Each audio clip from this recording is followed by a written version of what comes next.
He tapped his wine glass with a butter knife to get the table's attention. So, Claire, my sister's fiancé said, smiling the kind of smile that means the knife is already out. Still doing the whole freelance thing? My mother looked down at her plate. My father suddenly found the centerpiece very interesting. My sister laughed softly and touched his arm the way you touch a child who's about to say something embarrassing, not to stop him, just to brace yourself. I set my fork down. The clink of it against the ceramic plate was small and clean and precise. Yes, I said. Still doing the whole freelance thing. His name was Marcus, and he had been dating my sister for 11 months. He was 34, the founder of a series startup called NovaBridge, a B2B enterprise software company he described, without irony, as the next layer of the internet. He wore a watch that cost more than my car and had the kind of confidence that doesn't come from accomplishment, it comes from never having been seriously wrong about anything yet. I just think, he said, leaning back, rolling the stem of his glass between his fingers, that at some point, you have to ask yourself whether you're building something real. Or just tinkering. He looked around the table. My aunt nodded. My cousin Jake, who was 22 and had just started his first office job, nodded too, like a bobblehead trying to impress someone. Your sister is out there closing deals, building a future. I just wonder when you're going to do the same. My sister smiled at me across the table. It was apologetic. It was also not an objection. He's not wrong, my father said, very quietly, like he was doing me a favor by agreeing with him gently instead of loudly. You've always been so smart, sweetheart. It would be nice to see you use it. I picked my fork back up. I ate my green beans. I said nothing. But I was thinking very clearly. Let me tell you something about my family. They are not cruel people. They are performing people. There is a difference, and it took me a long time to understand it. My parents built their identity around visibility. My father spent 30 years as a senior loan officer at the same bank, not because he loved it, but because it had a title and a salary that could be quoted at dinner parties. My mother volunteers on 3 different committees and introduces herself by those committees before she introduces herself by her name. And then there is my sister, Danielle. She is the golden version of everything they hoped for. She's a regional sales director. She drives a leased BMW. She got engaged last spring in a vineyard in Sonoma, and there are photos all over the house. And then there is me. Claire. 29. The one who lives alone in a 2-bedroom apartment in Portland and stares at a second monitor all day and gives vague, unsatisfying answers when asked what exactly I do for work. The vague answers are intentional. What I actually do is security architecture auditing. I review software systems for vulnerabilities before companies close major funding rounds or acquisitions. Venture capital firms and private equity groups hire my firm, a 3-person LLC I co-founded at 25, to answer one question before they wire 8 figures into a company. Is the technology actually what they claim it is? I find the cracks. I write the reports. I have never, in 4 years, been wrong. I don't talk about it at family dinners because the work is almost entirely covered by NDAs, and because my family would not understand it, and because it was mine. It was the one thing in my life that belonged only to me, untouched by their commentary. What I did not know, sitting at that Christmas table while Marcus explained to my relatives what a cap table was that 3 days before that dinner, my firm had received a new project intake. A company called NovaBridge. I found out the next morning. I had come downstairs early, before anyone else was awake, to get coffee and sit in the quiet kitchen the way I had done as a teenager when I needed to think. My laptop was on the counter because I'd been working the night before. I opened it to check my email. My business partner Theo had forwarded me the intake document at 11 p.m. New audit request. Client, Meridian Capital Partners. Company under review, NovaBridge, Incorporated. Scope, full stack architecture, security infrastructure, IP ownership verification. Deadline, January 14th. Engagement starts January 2nd. I read it twice. Then I read the name of the company 3 more times. Meridian Capital Partners was one of the largest VC firms on the West Coast. They were preparing to lead NovaBridge's Series A round. Before they committed the money, they wanted an independent security audit, standard practice for deals of this size. They had hired us. I sat in my parents' kitchen with my coffee going cold, and I thought about Marcus at the dinner table last night, rolling his wine glass stem between his fingers, explaining to my 22-year-old cousin what a cap table was. I thought about my mother nodding. I thought about my father's quiet "he's not wrong." I thought about the intake form in front of me. And then I did something I had never done in 4 years of running this firm. I called Theo before 8 in the morning on December 26th and I said, I want to take the lead on NovaBridge. Theo was quiet for a moment. That's Marcus's company, he said. Your sister's fiancé. I know. Claire. I'll disclose the conflict of interest to Meridian, I said. I'll let them decide if they want to continue with us or find another firm. But if they want us, I want to take the lead. Meridian's managing director called me back within the hour. I disclosed everything. My sister, the engagement, the dinner I had attended 18 hours ago. I told him I understood completely if he wanted to reassign the work. He was quiet for a moment and then he said, "Miss Hartley, I hired your firm because you are the best at this. The fact that you called me immediately to disclose a personal connection tells me everything I need to know about your objectivity. Please proceed." I spent the first 2 weeks of January going through Novabridge's codebase the way a surgeon opens a chest. Methodical. Quiet. Thorough. I did not think about Marcus. I did not think about Christmas dinner. I thought only about the code. And the code told me a story. The core of Novabridge's product, the proprietary algorithm Marcus had described to investors as their defensible moat, the thing that made the company worth $22 million on paper, was not defensible. It was not, in any meaningful legal sense, theirs. 43% of the core logic had been lifted from an open-source library called DataBridge, published on GitHub under a license that explicitly prohibits commercial use without attribution and licensing fees. The commits in Novabridge's private repository told the whole story in timestamps. The open-source code had been copied in July. The license requirement had been stripped out. The company had filed for IP ownership of that code in August. They had filed a patent on code they did not write and did not own. That wasn't even the worst part. The worst part was in the security architecture. Novabridge's platform handled payroll data for over 300 mid-size companies. The encryption layer protecting that data had a flaw so fundamental that a mid-level developer with an afternoon and a cup of coffee could have breached it. It wasn't a subtle vulnerability. It was the kind of thing that, if discovered by the wrong person, would result in a breach affecting the payroll records of tens of thousands of people. I documented everything. Every commit hash. Every timestamp. Every line of copied code cross-referenced against the original repository. Every vulnerability mapped against CVSS scoring standards. I wrote 47 pages. The summary at the top read, "We are unable to recommend proceeding with this investment at this time." I submitted the report on January 13th. On January 15th, Meridian froze the round. I knew the freeze would reach Marcus. I knew it would come with a request for explanation. What I did not anticipate was what he did next. My sister called me on January 17th. Her voice was careful, arranged. "Marcus says your firm submitted a negative audit report on Novabridge," she said. "He's saying it's full of errors. He's saying it's a personal attack." I was sitting at my desk. I had the report open in front of me. "It's not full of errors," I said. "He says you're jealous. He said you've always been jealous of me." I looked at the screen. 47 pages. 400 citations. Every single one verifiable in 30 seconds by anyone with internet access. "Danielle," I said, "I'm going to send you one page of the report. Just one. Read the timestamps. Then call me back." She didn't call me back. What she did instead was invite me to her engagement party. The invitation came by text, not by thick cream cardstock like something out of a movie. Just a text from my sister. "Engagement party, February 8th. The Aldrich Club, 7 p.m. Please come, we need to talk." I stared at it for a long time. I knew what this was. This was a reset. This was everyone agreeing to act like the report didn't exist, like Christmas dinner didn't happen, like Marcus's company hadn't just had its funding frozen because of stolen code and a security vulnerability that would eventually become someone else's catastrophic problem if nobody fixed it. This was me being invited to stand in the back of a room and smile and let everything go back to the way it was supposed to be. I almost didn't go. What changed my mind was a phone call from Meridian on February 5th. The managing director told me that Novabridge's legal team had submitted a formal complaint against my firm, claiming the audit was fraudulent and personally motivated. They were threatening to take it to arbitration. They were also claiming, in writing, that the code in question had been independently developed and that the GitHub repository I had cited did not predate their own commits. He read that last part to me again slowly. I opened a new browser tab. I navigated to the GitHub repository. I had archived a snapshot of it in November, 2 months before the audit started. As part of my standard documentation process, the commit history was right there, public, time-stamped, unchanged. "Thank you for letting me know," I said.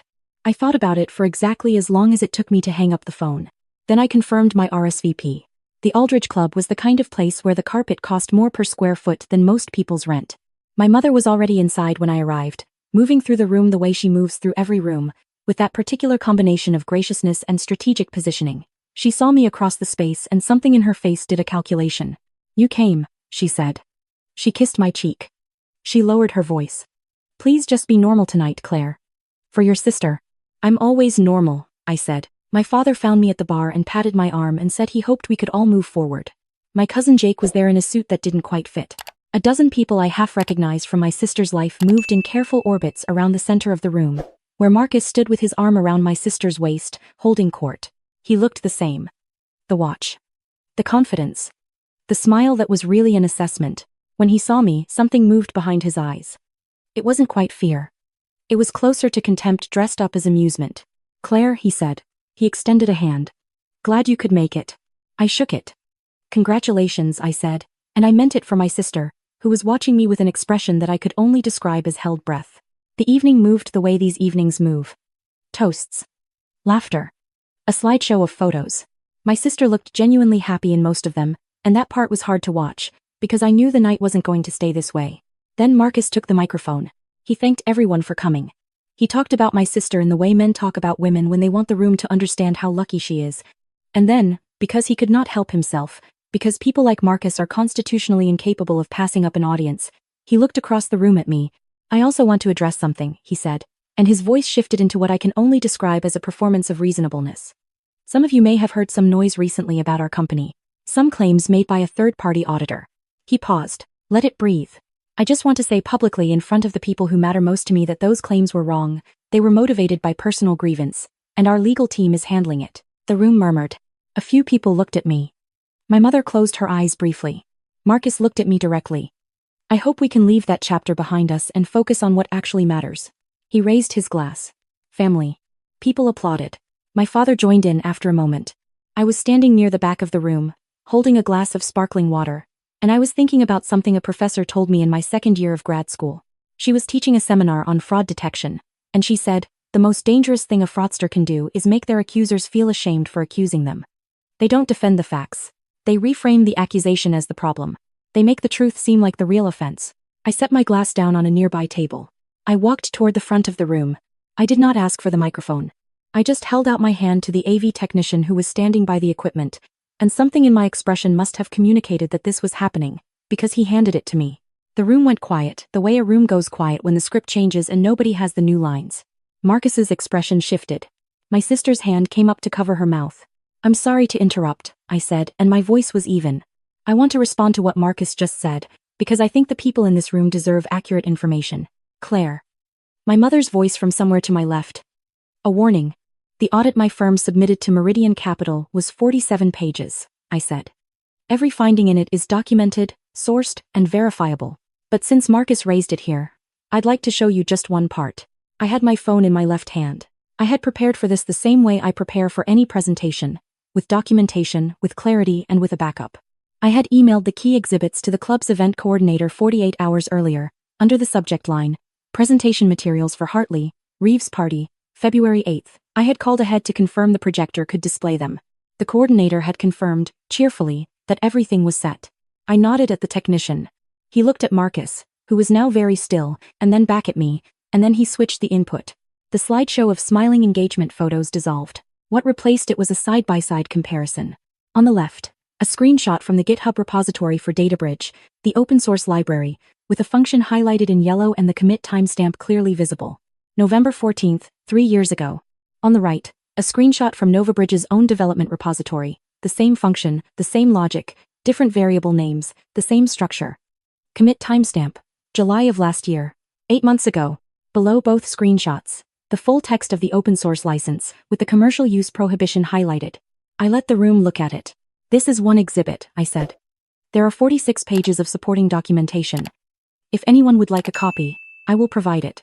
The silence was the particular silence of a room where everyone is trying to understand what they are looking at.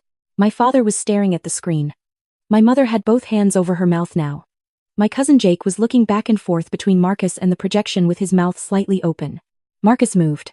He crossed the room toward me in 3 quick steps, and his voice came out low and sharp, stripped of all the performance.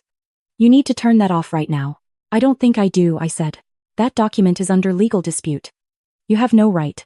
The underlying data is publicly available on GitHub," I said. "I'm not disclosing anything confidential. I'm showing people a public repository and a timestamp." His face had gone through several colors in the last 30 seconds. He turned to the room, and I watched him make a decision in real time, watched him choose the angle. "She's lying," he said loudly, to the room. "She has a personal vendetta against me, and she is lying." The room did not react the way he expected. Rooms where one person is screaming and the other person is standing quietly with documented evidence tend not to. My sister said his name. Softly.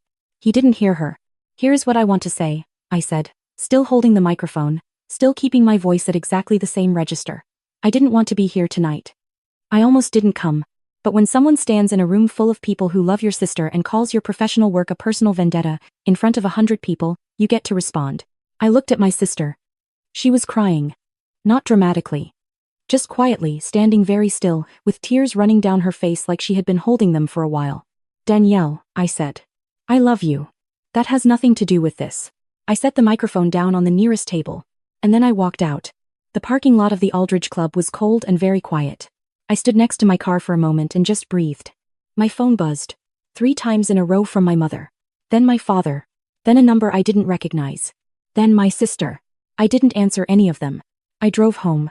I sat at my kitchen table with a cup of tea and I pulled up my laptop and I looked at the screen for a long time without typing anything. The fallout arrived over the next 2 weeks in stages, the way damage always does. Meridian Capital's decision not to invest in NovaBridge became official on February 12th. 2 other firms that had been circling the round withdrew in the same week. I don't know exactly what was said and to whom. I only know that the projected timeline Marcus had described to investors at the party, the one involving a summer product launch and a clear path to Series B, no longer existed. The legal threat against my firm went quiet. Not dropped, not dismissed, just quietly, completely quiet. Theo called it the sound of someone realizing they are in a glass house. My sister and Marcus postponed the engagement. The word postponed did a lot of work.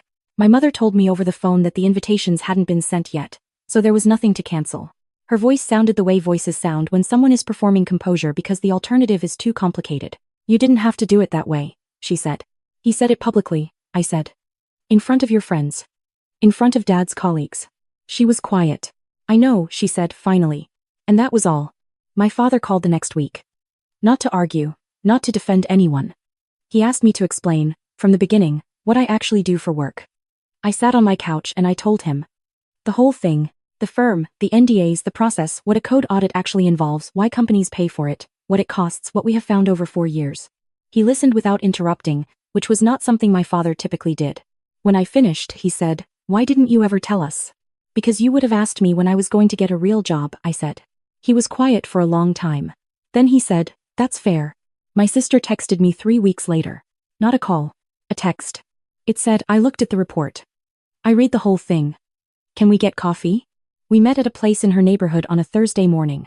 She was already there when I arrived. She looked like she hadn't been sleeping well. She ordered a large coffee and wrapped both hands around it. I didn't know, she said. About the code. I want you to know that I didn't know. I know you didn't, I said. He told me the audit was. She stopped. Started over. He has a very convincing way of explaining things. I know. She looked at me across the table. How long have you been doing this? The auditing. How long? 4 years, I said. Almost 5. She shook her head slowly. Not judgment. Something closer to grief. You sat at every Christmas dinner, she said, and you let them talk to you like that, and the whole time you were, I didn't want the work to become a performance, I said. That's not why I did it. She nodded. She was quiet for a while, turning her coffee cup in her hands. I'm sorry, she said. For what he said at dinner. For what I didn't say. I thought about Christmas. The butter knife tapping the glass. The table going very quiet. The centerpiece my father had found so interesting. Thank you, I said. And I meant it. We didn't fix everything that morning. You don't fix 4 years of family dynamics over 1 cup of coffee on a Thursday. But we talked for 2 hours, and when we said goodbye in the parking lot, she hugged me for a long moment, the kind of hug that is actually an apology, and I let it be. I drove back to Portland. I parked in my building's garage. I sat in the car for a minute in the quiet. The work was still there. The next intake had come in that morning. A SaaS company in Austin preparing for a B round, wanted a full stack review by March 1st. Theo had forwarded it with a note that said, this one looks clean, but you know how that goes. I did know how that goes. I thought about what my sister had said.